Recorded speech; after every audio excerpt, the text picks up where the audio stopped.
COE community.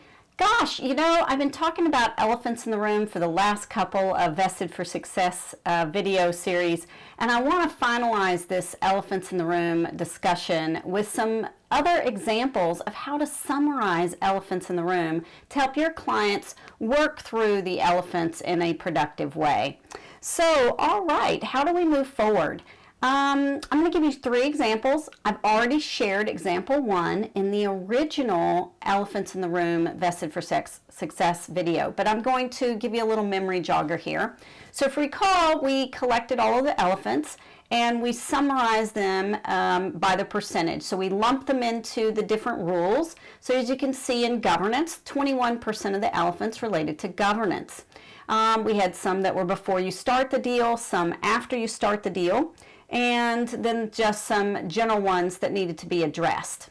So that's one way. Now, if I want to take this down, if you were facilitating a workshop, you could then take the elephants and put them into the element and talk through them. And then again, this is just right off of their little sticky notes. So lack of transparency. Well, all right, that's one of the things we're going to do is, for example, use a transparency commitment matrix. That's another one of our Vested for Success tutorials. Leave egos at the door. Sometimes feel preached to. So have organizations talk about each one of these and what they can do to make that elephant go away.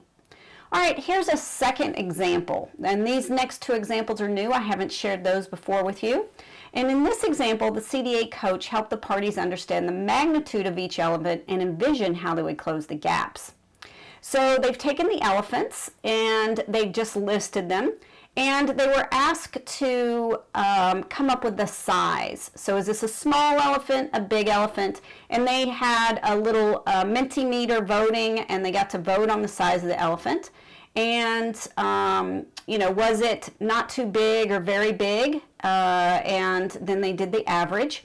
And then the CDA coach facilitated where they, you know, how the organizations could help close that gap, right, and escort that elephant out of the room. So it was a really good discussion because they not only discussed the elephants, but visioned how they were going to make that elephant go away.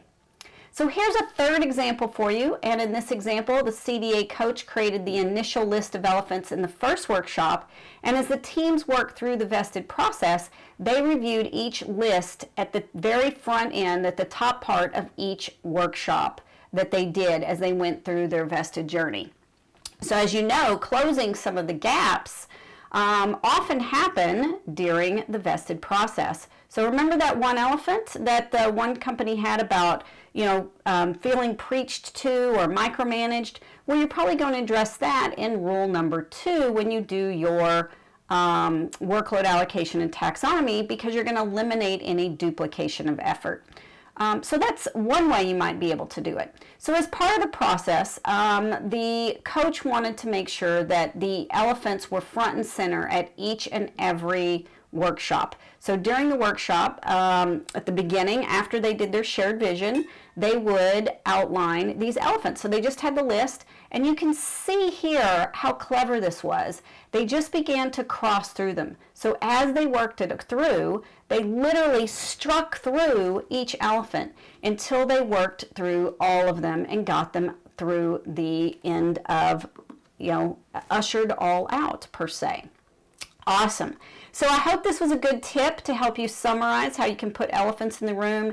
Anytime you can help your clients usher elephants out of the room, it's going to increase their trust levels, and that's something that you as coaches need to work on doing.